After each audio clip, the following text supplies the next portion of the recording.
Look, Ma, both hands. I am officially out of the sling. It is 5 weeks post-surgery and I'm doing pretty well. My PT therapist can't believe how well I'm improving as far as my range of motion. Strength isn't quite there yet, but I still have about 4.5 more weeks, about 4.5 more weeks left of PT, but the sling is officially off. I don't have to wear that anymore. So I can go over there and I can make stuff. Probably about a month ago, I put up a recipe on my Patreon for my foaming bath butter / whip. Just the recipe, because obviously with one hand and pecking with one finger trying to type things out was quite the chore, let me tell you. So now that I have both hands, now that I can get back to work slowly and carefully, I'm gonna go ahead over there, which I've already done, and make some foaming bath butter so you guys can see the process, and then we're going to do a test at the end. So let's make this quick and easy, and without further ado, let's go make some foaming bath butter.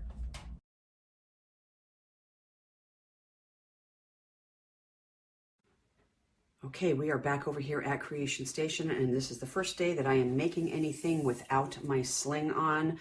I'm not supposed to have it off yet. I still have 2 more days before I can take it off, but I'm feeling good enough that I think I can do this simple recipe without overextending anything. So let's just get going, okay? We're gonna be making the foaming bath whip today. You do not have to whip this in order to use this for any type of a scrub or a cleanser.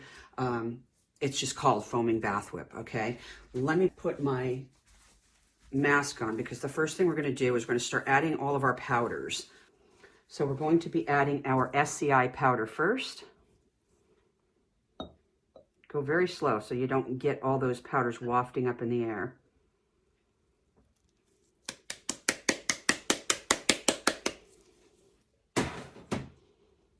Okay, the next thing we're going to be adding is our sorbitol powder.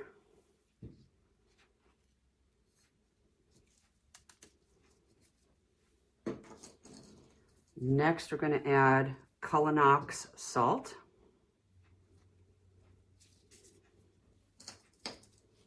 And the last of our powdered ingredients is going to be some stearic acid.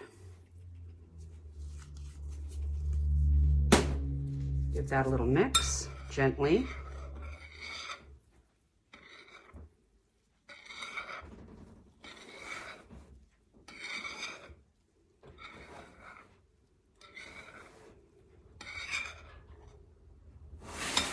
We're going to set that off to the side. We're going to combine all of our liquids into one vessel, mix those up real well, and then we'll add those to the liquid. So the first thing we're going to need is water, obviously. The next thing we are going to add is glycerin.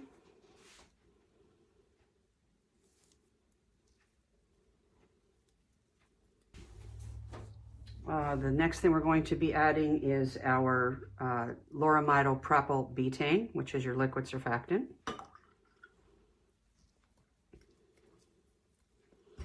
And lastly is your tetrasodium EDTA, which is your chelating agent. Give that a good mix.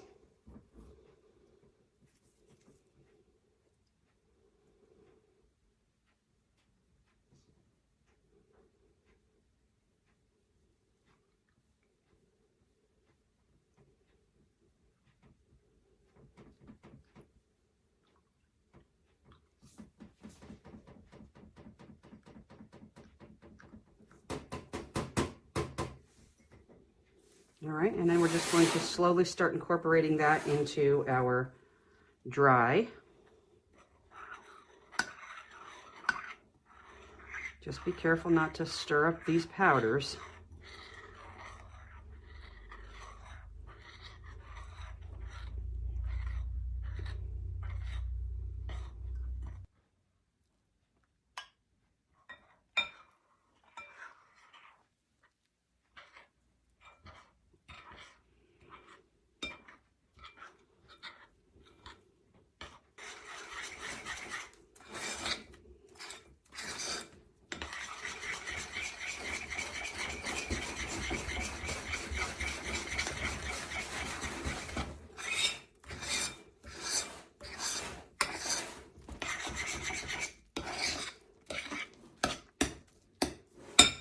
once you have everything all moistened nicely, we're going to go ahead and put that in a water bath.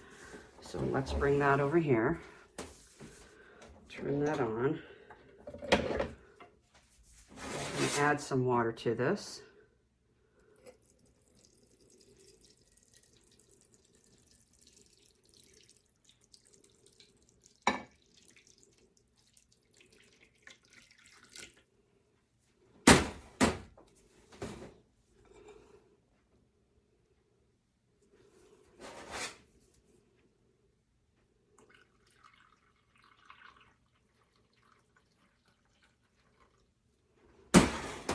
All right, and we're just going to cook this down until it gets extremely liquid, because right now it's very chunky. You can see that in there, chunky and grainy. We want to get this down to a point where it is just silky, smooth, and liquid. Stirring is key. So this is going to take some time, but take your time to do it, because otherwise you're going to have like chunky bath whip. All right, so we're just going to go ahead and let that start heating and start melting. Okay, once it looks like it's no longer grainy, take it off of your heat, put everything aside so you don't hurt yourself with scalding water.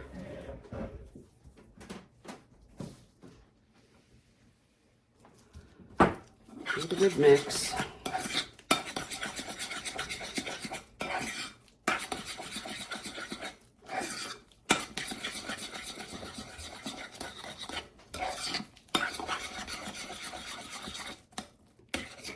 See how nice and creamy this looks now? Go ahead and get some on your glove and feel it between your fingers. You'll be able to feel if there's grains or not.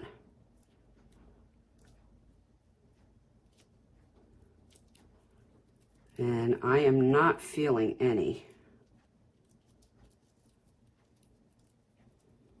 So go ahead and scrape your sides down.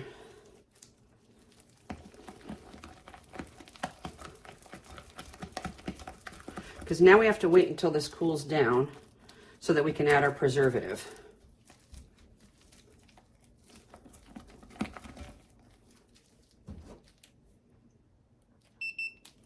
Yep, we have to wait a little bit.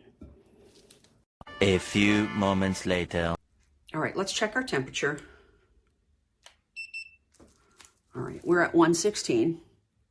So we're good to go ahead and add our preservative. Liquid Germall Plus.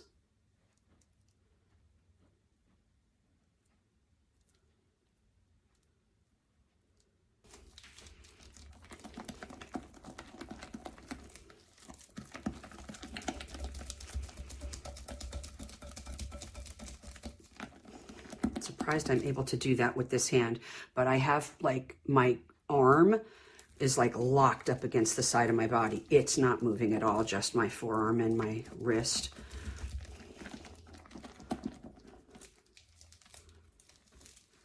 All right, and that's about it, you guys. What I do, which is for the most part what I do with everything, because I don't live, you know, like I don't make products where I live. I have a, whoa. I have a separate facility that I have to travel to. So if I was to be at, you know, the place where I live, I could just leave this, and then later on tonight I could come and take a peek at it and see, you know, how stiff it's getting and so forth. But since I don't, I usually just leave this overnight. So that is what I'm going to do. I'm going to leave this overnight, and I'll come back and we'll take a look at it, and we'll do a test on it and see what the lather is like. Okay, so it is not the next day. It is actually multiple days later, because we had snow and cold and the whole situation. Today is my first day without the sling working here in the facility. I was able to take the sling off yesterday, which was Monday, which was 5 weeks post-op. So I am good to go with that. But enough about me. Let's take a look at the foaming bath butter. Now I have to tell you guys, this is over at my soap shop, and I turn the heat down extremely low when I leave here. I turn it down to actually 52. So when I come here with the heat kicking up on and off, it's usually around 55 degrees. when I come back to the facility. So that's probably not normally what you guys are going to have wherever you are working, but just give a little poke here. You can see how nice and firm this is, which is why we're going to take our hand mixer here and just soften that up some. But for you guys, it's most likely not going to be this stiff, and it's not stiff to the point where you can't do anything with it. You know what I mean? Like I'm taking my finger, I'm dragging it through. It's not like a brick by any means, but this is a stiffer formula. And I wanted this that way because it's kind of like the stuff that you buy from the suppliers, right? All right, let's just get in here. And then we're just going to loosen this up just a little bit. And then we're going to do a foam test, and that's it. That's going to be the end of the video. You guys can do what you'd like with this. Once you get this to a point where it's a little bit softer than it is right now, you can either just leave that the way that it is, and then add your sugar or whatever exfoliants that you want to for a exfoliating soap, or you can just go ahead and whip it up and then add all of your exfoliants if you are looking for a whipped product. A lot of people are not looking for a whipped product, so this will work either way. So let's just turn this on low. We're just going to loosen this up some.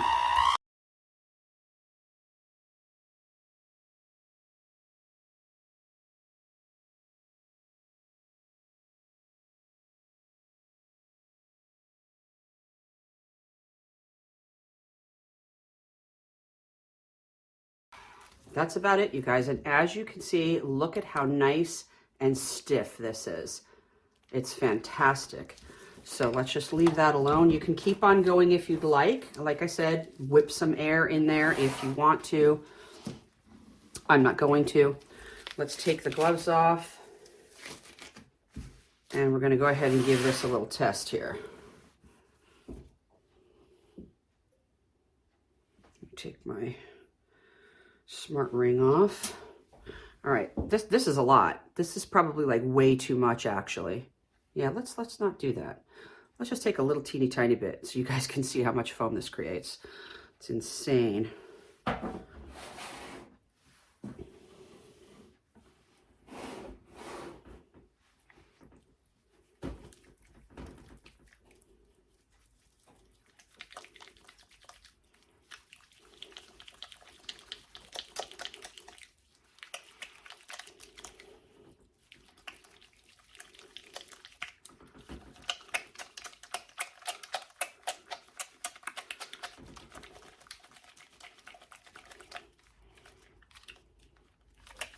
You saw how little I put on there.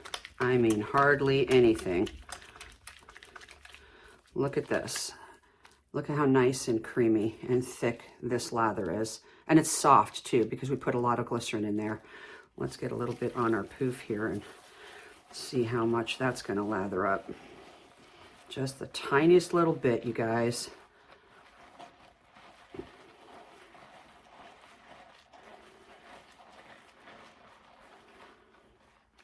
It's an insane amount of bubbles and foam.